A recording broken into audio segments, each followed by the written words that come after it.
രാവിലെ തനു അടുക്കളയിൽ നല്ല തിരക്കിലാണ്. ആര്യ അവളുടെ കൂടെ തന്നെയുണ്ട്. തനു, നീ ഇനി പോയി ഒരുങ്ങിക്കോ, കോളേജിൽ പോകാൻ ലേറ്റാകും. ആര്യ, നീ ഇത്ര നേരത്തെ ഒക്കെ എഴുന്നേൽക്കാറുണ്ടോ? ആ ഏട്ടാ. ആര്യ പറയുന്നതിനിടയിൽ തൻവി ഇടുപ്പിൽ കുത്തിവെച്ച ധാവണിശീല അവൻ മെല്ലെ വലിച്ചിട്ട് അവളുടെ അല്പം പുറത്തേക്ക് കാണുന്ന വയറിനെ മറച്ചു. അർജുൻ അത് കാണുകയും ചെയ്തു. ആര്യ, നീ ഓൺലൈൻ ജോബ് ചെയ്യുന്നുണ്ടോ? ആ, ഈ ഓൺലൈൻ ജോബിനൊക്കെ എന്ത് ഗ്യാരണ്ടിയാണ്? ഇന്നോ നാളോ എന്ന പോലെ എങ്ങനെ നീ നിൻ്റെ ഫാമിലി കൊണ്ട് നടക്കും? അർജുൻ തൻവിയെ നോക്കിക്കൊണ്ട് ചോദിച്ചു.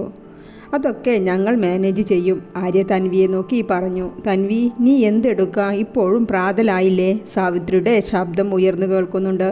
ആ അമ്മ, ഇപ്പോൾ റെഡിയാകും, അവളും വിളിച്ചു പറഞ്ഞു. തൻവി ചുരിദാറും മാറ്റി കോളേജിലേക്ക് ബാഗും എടുത്ത് ഇറങ്ങി. കൂടെ ആര്യയും. ഇരുവരും ബുള്ളറ്റിൽ കയറി പോകുന്നത് അർജുൻ ടെറസിൽ നിന്നും കാണുന്നുണ്ടായിരുന്നു. അവൻക്ക് നഷ്ടബോധം വന്നു തുടങ്ങിയിട്ടുണ്ട് കുറച്ചായിട്ട്. തുടക്കത്തിലുണ്ടായിരുന്ന അശ്വിനിയുടെ സാരിത്തുമ്പും പിടിച്ചുള്ള നടത്തം മടുത്തു തുടങ്ങിയിട്ടുണ്ട് അർജുന്.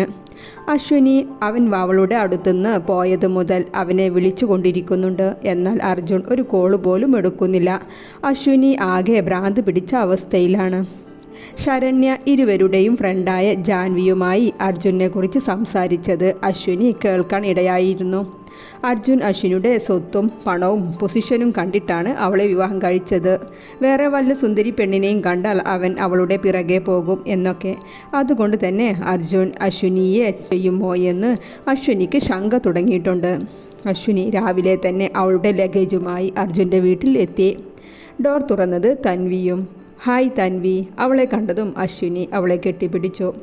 അശ്വിനിയുടെ ഡ്രൈവർ അവളുടെ 2 വലിയ ട്രോളി ബാഗ് അകത്തേക്ക് വെച്ചു. തൻവി, എല്ലാവരും എവിടെ? വരൂ, അകത്തുണ്ട്. തൻവി അവളെയും കൊണ്ട് ഹാളിലേക്ക് വന്നു. അയ്യോ, ഇതാരാ വന്നിരിക്കുന്നേ? അശ്വിനി മോളോ? വരൂ. സാവിത്രി അശ്വിനിയെ കണ്ട വെപ്രാളത്തിൽ എന്താ ചെയ്യേണ്ടത് എന്നറിയാതെ അങ്ങോട്ടും ഇങ്ങോട്ടും നടന്ന് എല്ലാവരെയും വിളിക്കുകയാണ്. അർജുൻ ഹാളിലേക്ക് വന്നു. അങ്കിൾ എവിടെയാണ് റെസ്റ്റ് എടുക്കുന്നത് ആൻറ്റി? വാ മോളെ. സാവിത്രി അവളെയും കൊണ്ട് ചന്ദ്രൻ്റെ റൂമിലേക്ക് കയറി. ഇതെല്ലാം നോക്കിക്കൊണ്ട് ആര്യ സോഫയിൽ ഇരിക്കുന്നുണ്ട്. തൊട്ടടുത്ത് തൻവിയുമുണ്ട്. അശ്വിനി അർജുൻ്റെ റൂമിലേക്ക് വന്നതാണ്. വാവ് അർജുൻ, ഇത് നിൻ്റെ റൂമാണോ? നിനക്ക് നിൻ്റെ വീട്ടുകാരുടെ ടേസ്റ്റ് അല്ലല്ലോ. I like it. അർജുൻ ഒന്നും മിണ്ടാതെ റൂമിൻ്റെ ഉള്ളിലുള്ള ക്വസ്റ്റ്യനിലേക്കിരുന്നു. എന്താ അശ്വിനി നിൻ്റെ ഉദ്ദേശം?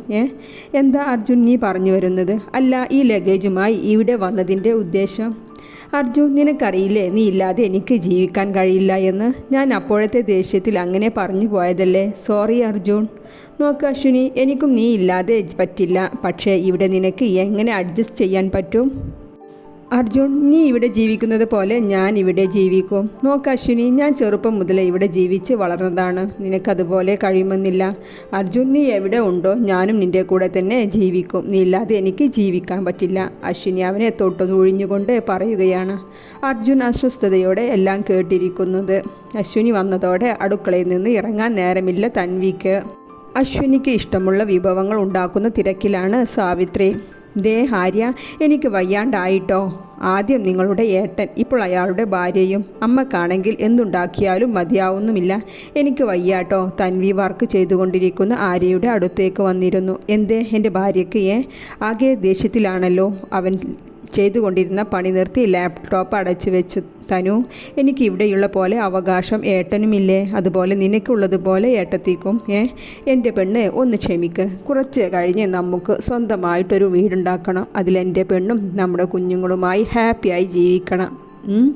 അതുവരെ എൻ്റെ കുഞ്ഞൊന്ന് അഡ്ജസ്റ്റ് ചെയ്യേ. അവളൊന്ന് പുഞ്ചിരിച്ചു.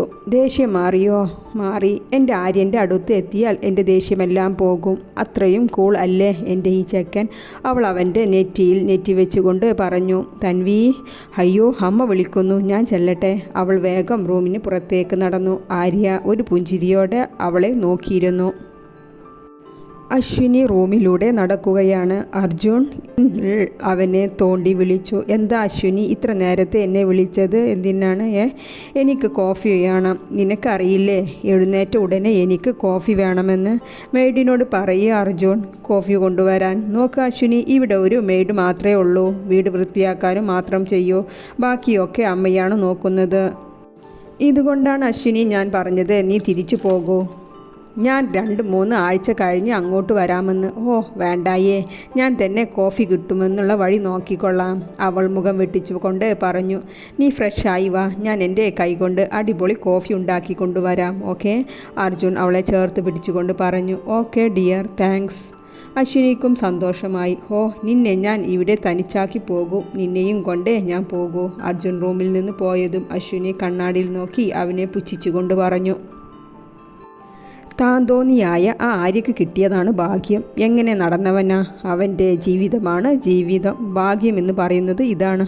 പണത്തിന് അശ്വിനിയാണെങ്കിലും ഭാര്യയായി തനുവിയെ പോലെയുള്ള പെണ്ണിനെ വേണമായിരുന്നു.